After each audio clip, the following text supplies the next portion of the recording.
تحياتنا في كل مكان، اهلا وسهلا بيكم في فيديو جديد. النهارده عاد فيديو فريد من نوعه، يعني كل مره نقول فريد من نوعه، بس هو احنا بنحب نجيب لكم الجديد يعني في الفيديوهات بتاعتنا.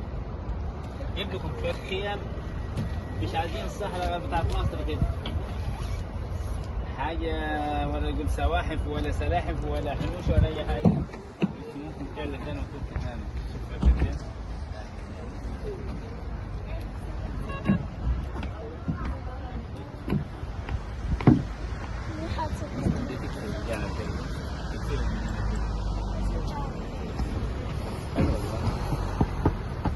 Bello, Ah, ma tutto questo lambaradàn costa 1350. Mi sa di sì.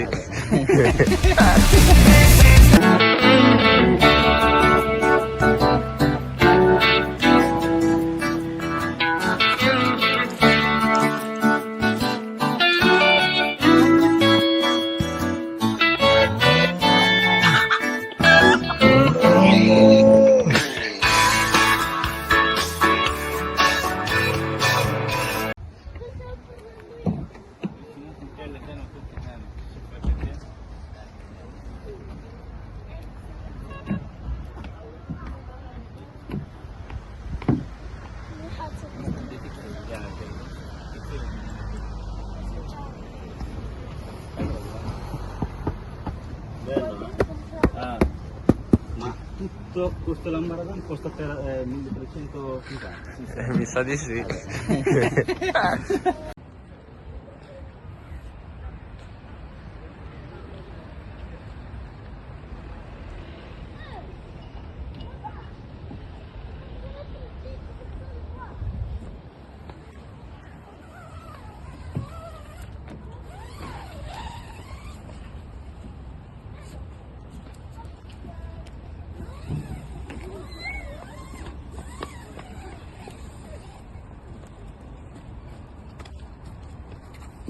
تخش جوه تقفل على نفسك، مش هتحس غير تاني يوم الصبح. في حاجات كتيرة تانية معروضة ها. هناك جاته برضه نفس كده باتين، لا ولو بصونا ولا حاجة، واحد من هنا واحد من هنا. كاميرا داليتو، كاميرا برضه داليتو، وهنا دي صالح. وفي حاجات هنا فوق العربية هناك ها، لو انتوا عايزين برضه تجيبوا حاجة فوق العربية تبقى عالية، بحيث ان يعني في ناس ما تحبش تنام على الارض. في حياة طبعا واسعة وكبيرة، وكل ده بيتقاس، خلي بالكم يعني كله ليه بيبان، يعني ده بعد ما تخلص في باب من هنا اهو. بتشتتين هتنزل دلوقتي اهو، هتكتب بسرعة. بعد ما تخلص هتبقى عامل زي ما كان هنا.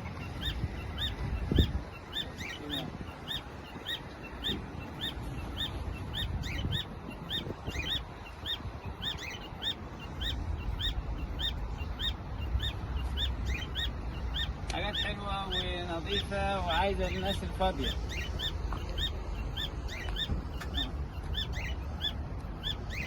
واحنا النهارده اشترينا بتاع اللي بتجي عليه اسمها، هي مش فاكر اسمها بالعربي، بس صورت انت دلوقتي واحنا بنشوفها ونتفرج عليها. خليكم معانا وشوفونا.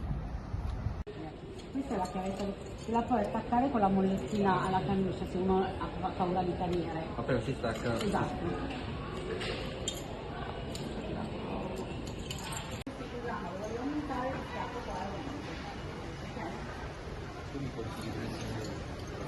Io non ti sto consigliando questo. Però oltre a quello Questo è quello che dà una corsa.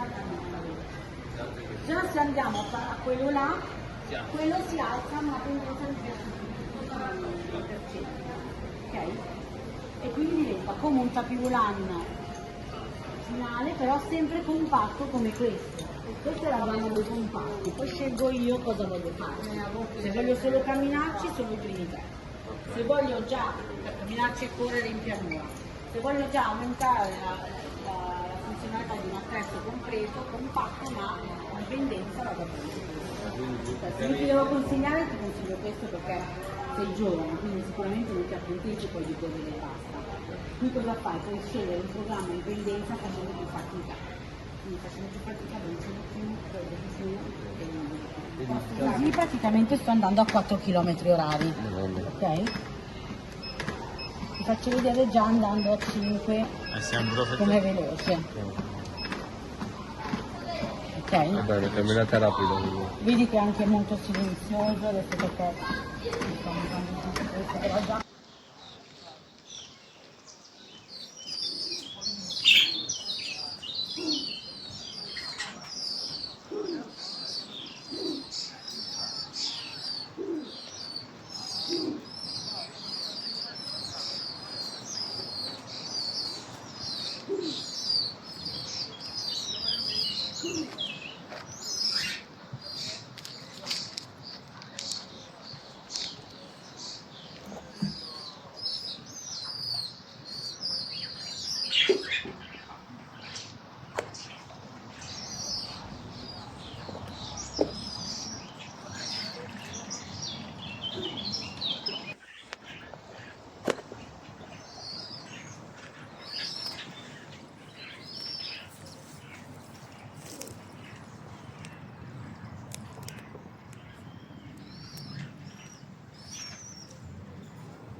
وده آخر ديك من السلالة اللي كانت عندي، وبعد كده هنشتغل في سلالات تاني عاد. السلالة الضخمة دي أم صوت عالي ما عادتش خلاص. ممكن لما نجيب السلاكة بعد كده عاد تبقى في حاجات تانية جديدة بتاع كده، يعني هتبقى في حاجات كتيرة تختلف عن البداية. ده على نفسه بس كده، وإنه يسيبه ياكل شوية في الزرع كده عشان خاطر شوية تاني هيقابل رب كريم.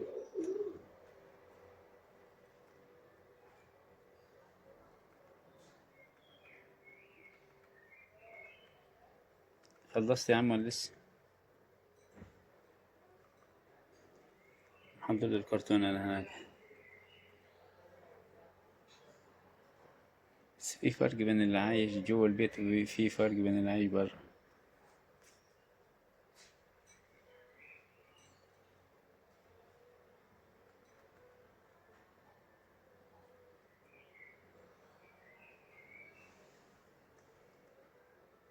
خليكم.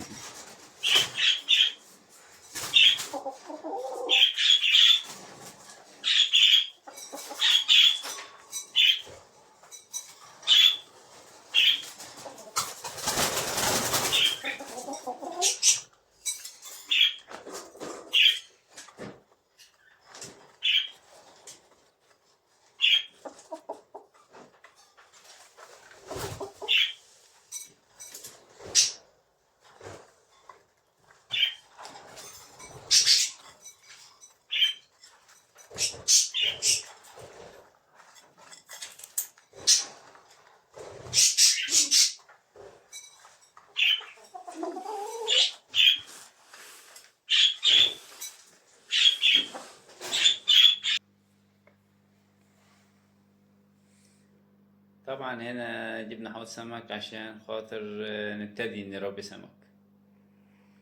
ولكن للأسف ما عندناش أي خبرة عن السمك وتربيته. دي كبيرة البيضة دي، وجبنا 2 صفر صغيرين، هم مش غاليين يعني. كل تربية السمك الزينة بتلاقيهم بيورشوا كوانتا ولا 2 يورو، مش غاليين. هنشوف هيكملوا معانا ولا هنعمل زي قصة العصافير في البداية، يجيب شوية وشوية يموت وشوية يعيش وشوية يكملوا. برضو بنتعلم. الحوض كامل كده بالموتور بتاعه بتاع المية ده، واشترينا 3 سمكات.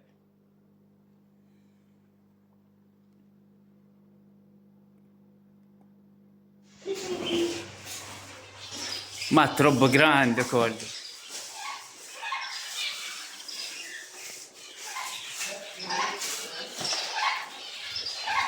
جسم العصافير يا جماعة.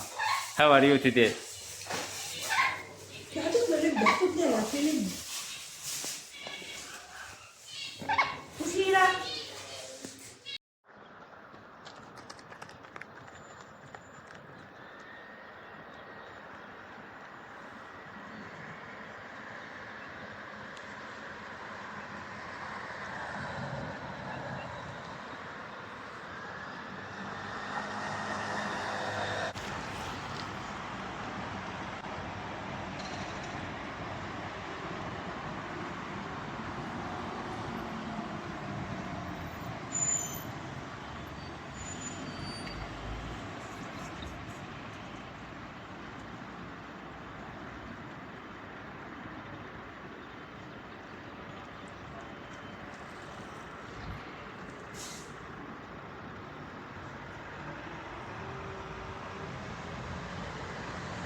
وهنا حطينا عم كلبش ده للفراخ السوسكس، بس ما عملش اي نتيجة. هو كان شقي ماشي، كل ما حد يجي عندهم يضربوه يبعدوا نضرب تحته، لكن جربنا كم بيضة لكن مفيش اي تخصيب. ده امكانيات والتانيين امكانيات تانية خالص.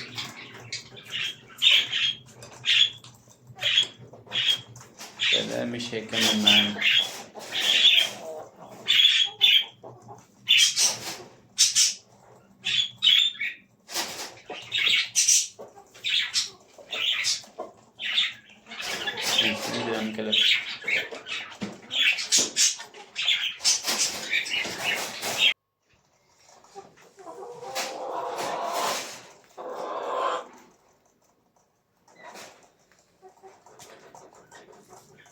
الشكل بس بتاعه هو اللذيذ، والشعر اللي في رجليه ووشه اللي عامل زي بتاع مشاكل ده.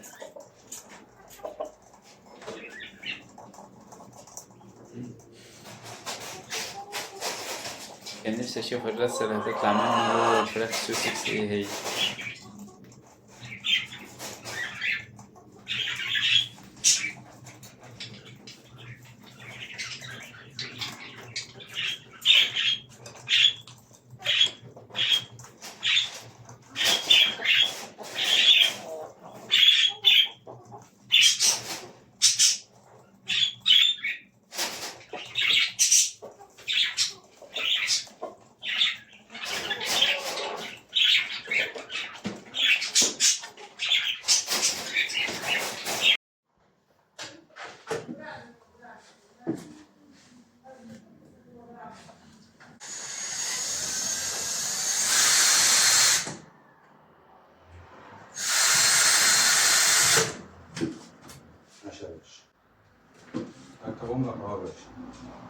الله ينور.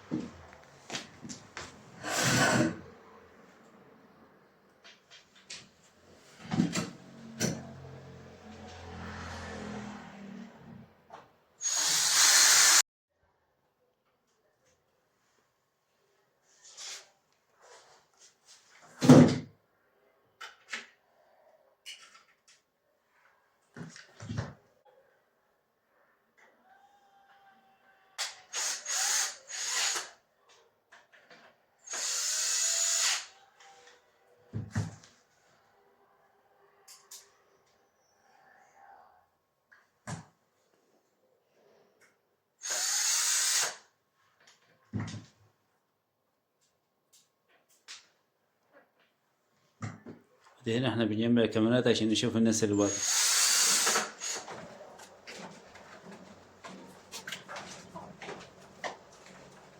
أول بيضة من الفراخ السوسكس، شايفين؟ دي البيضة بتاعت الفراخ السوسكس، أول واحدة تطلع عندي، هي صغيرة طبعا، ودي بتاعت السمان. كويس إن هم ابتدوا يبشروا، يعني مديلهمش حياة بسيطة جايين عندي. عقبال الفراخ التانيين السوسيستا دي ولا اسمهم ايه ده، والله ما أسماء ما واحد ما يعرف فيها أول من آخر. هما كويسين بس هي لسه مفيش حاجة فيهم، شايفين ازاي؟ طلعت أو باضت أو ابتدت تبشر.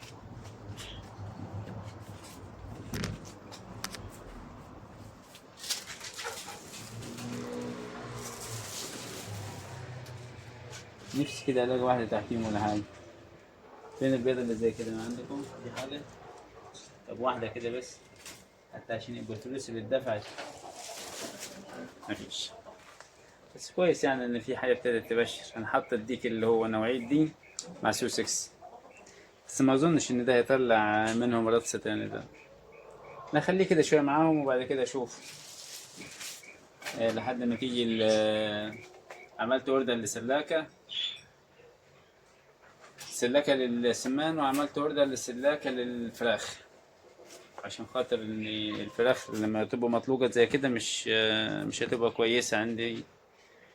وبعدين المكان كله بيبقى مثلا انت رابطه بالفراخ اللي عندك، مثلا 3 4 5، حتى لو عندك 20 فرخة بتبقى رابطهم، رابط المكان كله، يعني متقدرش تخش الأوضة دي عشان خاطر دول. هضطر ان انا رختي اعمل الغي الحمام كل اللي عندي، اخلي الجزء اللي انا جبته الاسبوع اللي فات ده نوعيته حلوه بصراحه، وابتدى يخنن في الطين بتاعه، يعني ممكن خلال اسبوع ولا حاجه تلاقيه حصه ولا حاجه. فبعد كده الحمام القديم اللي عندي هخلي منه جوز او 2، والباقي كله بصراحه انا شحته، لاني مش هينفع ان انا ابيع، لاني لسه ما وصلتش للمرحله ان انا ابيع في القناه يعني.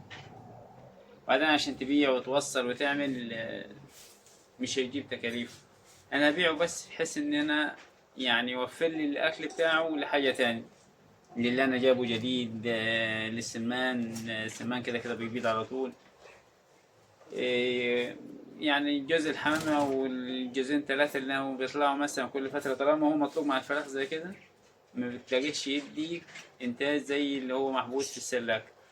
محبوس في السلاكة بتاخد منه جوز، هو مرتاح على الوضع اللي هو فيه ده، بتلاقيه حس على طول بعديه، او ممكن قبل ما يشيل من تحتيه حص تاني. حص يعني بيد، يعني عشان الناس لو في حد ما يعرفش يعني ايه حص، بس يكون واحد بيرمي حصه كده ولا حاجه. يلا كملوا معنا الفيديو ونشوف هنعمل ايه.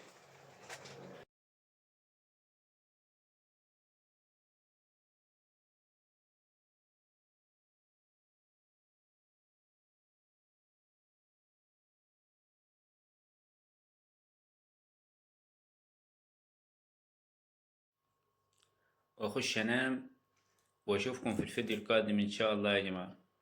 الى اللقاء.